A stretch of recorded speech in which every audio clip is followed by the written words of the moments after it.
Fresh Morning. Fresh Morning. Et Gina, tu disais qu'on parlerait ce matin de données personnelles, c'est ça? Oui, on parlerait de données à caractère personnel. Et donc, tous autant que nous sommes, je pense, aujourd'hui, on a au moins déjà une fois utilisé les réseaux sociaux.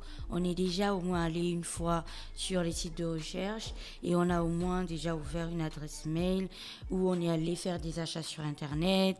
Et à chaque fois que l'on fait chacune de ces activités, on donne en fait des renseignements sur nous.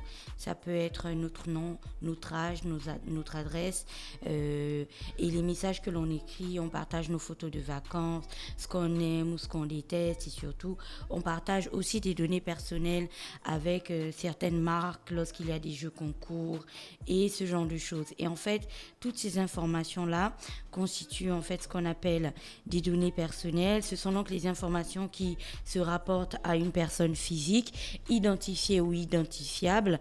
Donc, comme je le disais, vous allez retrouver le nom, le prénom, l'adresse personnelle, l'adresse courriel, le numéro de carte d'identité, l'adresse de protocole Internet, donc l'adresse qu'on appelle habituellement l'adresse IP. Et vous allez aussi avoir des informations que vous allez par exemple donner à un médecin ou à une clinique si vous envoyez des choses en ligne, tu vois, et que tu vas fournir ton numéro de CNAMJS et ce genre de choses.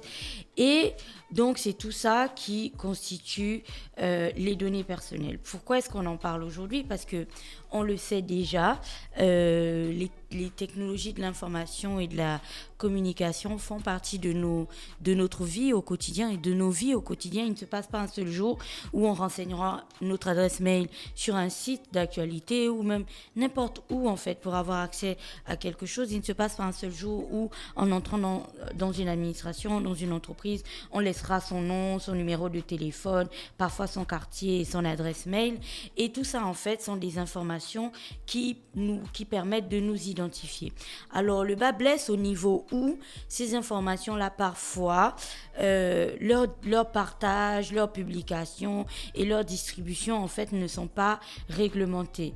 Or, vu le caractère particulier et le caractère important de ces données, on doit véritablement en fait faire attention à leur traitement, c'est-à-dire par le traitement des données personnelles, on entend des opérations en fait qui sont effectuées là-dessus de manière automatisée ou manuelle, par exemple, pour les collecter, pour les enregistrer, pour les conserver, pour les modifier ou même pour les diffuser. Et là, tu vas par exemple retrouver la gestion du personnel et l'administration des salaires. Tu vas comprendre pourquoi je parle de ça. Combien de fois au Gabon, des gens sont tombés dans un emballage de gâteau de 16 heures sur un bulletin de salaire, sur le bulletin de salaire de quelqu'un. Tu pourras aussi parler de traitement de données. C'est aussi la consultation d'une base de données de contact contenant des données à caractère personnel. C'est-à-dire que lorsque quelqu'un viendrait à Urban FM, par exemple, et qu'il nous demanderait d'avoir accès à la base de données de nos auditeurs qui nous écrivent chaque jour, et ainsi de suite. Si on lui donne l'accès à cette base de données-là, là aussi, il y a le bas blesse, il y a l'envoi des courriels promotionnels. Je pense qu'on a tous au moins vécu ça une fois. Tu es là et tu reçois un mail de quelqu'un que tu ne connais pas du tout et qui essaie de te vendre tout et n'importe quoi. Et parfois, tu comprends pas en fait comment il a fait pour avoir tes informations. Et il y a aussi la publication, l'affichage d'une photo d'une personne sur un site internet à des titres promotionnels. Et il y a la conservation des adresses IP des gens. Et il y a aussi l'enregistrement par vidéosurveillance. Alors pour tout ça, il faut connaître, donc c'est important aujourd'hui de connaître quels sont ses droits lorsqu'on parle de données personnelles. Nous avons le droit de demander des informations sur le traitement de nos données à caractère personnel. C'est-à-dire que lorsque vous allez dans une entreprise, que vous alliez pour souscrire à un abonnement téléphonique ou Internet ou ainsi de suite, et qu'on vous demande plein d'informations sur vous, sur votre quartier, sur le numéro de votre compteur EDAN, sur enfin toutes les infos qu'on demande souvent, nous avons tous le droit de demander en retour à l'entreprise à quoi servira en fait, à quoi serviront toutes les données qu'elle collecte. Nous avons aussi le droit d'obtenir l'accès aux données à caractère personnel détenues à notre sujet. C'est-à-dire qu'une fois que l'entreprise a ces informations, même des semaines ou des mois plus tard, on a le droit de lui demander d'avoir accès à ces informations pour voir ce qui est marqué à notre sujet. On a aussi le droit de demander que les données à caractère personnel incorrectes, inexactes ou incomplètes soient corrigées. Comme on a le droit de demander que les données à caractère personnel soient effacées lorsqu'elles ne sont plus nécessaires ou si leur traitement est illicite. C'est-à-dire que si vous avez participé à un jeu concours, par exemple, et que le jeu est terminé, vous avez le droit de demander à l'entreprise de supprimer votre numéro de téléphone, votre adresse mail ou ce genre de choses, parce que le jeu est terminé et que vous aviez envoyé ces informations dans ce contexte précis. On a aussi le droit de nous opposer au traitement de nos données personnelles à des fins de prospection ou pour des raisons liées à une situation particulière, c'est-à-dire que si quelqu'un a collecté vos informations et qu'ensuite vous vous retrouvez là, vous êtes assis, vous recevez un message disant que le magasin, je sais pas, XYZ, situé à tel endroit de Libreville, fait une grande promo. Pourtant, vous savez que vous n'êtes jamais allé dans ce magasin. Vous avez le droit, en fait, de vous opposer au traitement, parce que le traitement de ces données ici fait référence à l'utilisation de vos données pour des fins de prospection. Donc, vous avez le droit de vous opposer à ça parce que cela sous-entend qu'une entité à laquelle vous aviez fourni vos données personnelles pour une raison bien précise les a fournies ensuite à ce magasin. Vous avez aussi le droit de demander la limitation du traitement des données à caractère personnel dans des cas précis. C'est-à-dire que si vous donnez par exemple votre numéro CNAMGS ou votre numéro d'assurance maladie ou d'assurance personnelle, vous avez le droit de limiter ça et de dire que vous n'avez pas envie que ce numéro soit utilisé peut-être, je sais pas, dans un contexte qui est autre que celui dans lequel vous l'aviez donné. Vous avez le droit de récupérer vos données personnelles dans un format utilisé et lisible par ordinateur pour un usage personnel ou pour les transférer à un autre organisme. Donc vous pouvez partir et dire que donnez ma fiche que vous avez dans vos machines et tout ça, vous apportez votre clé et on vous le donne. Vous avez le droit de faire ça. Vous avez le droit de demander que les décisions fondées sur un traitement automatisé qui vous concerne ou vous affecte de manière significative et fondées sur vos données à caractère personnel soient prises par des personnes physiques et non uniquement par des ordinateurs. C'est-à-dire qu'on sait tous que les sites peuvent être piratés, que des plateformes peuvent être attaquées et tout ça. Et donc, vous pouvez demander à l'entreprise qui conserve vos données personnelles de les faire traiter à chaque fois par une personne physique et pas par un robot qui pourrait du coup permettre que vos données fuient, tout ce genre de choses.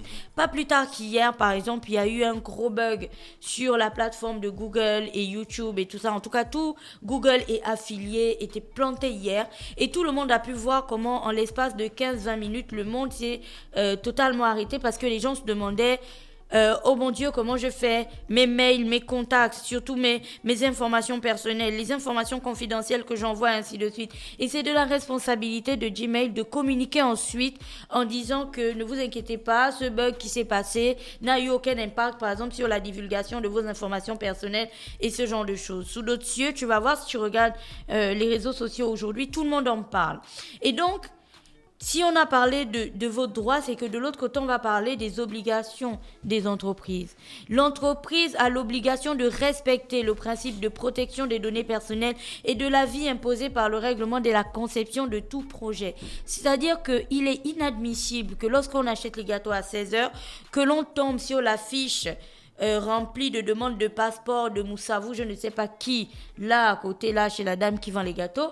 Il est inadmissible qu'en achetant les gâteaux, on tombe sur la fiche de paie de Zachary, je ne sais pas trop quoi, qui travaille dans une entreprise et blablabla. On n'a juste pas le droit en fait de divulguer ces informations.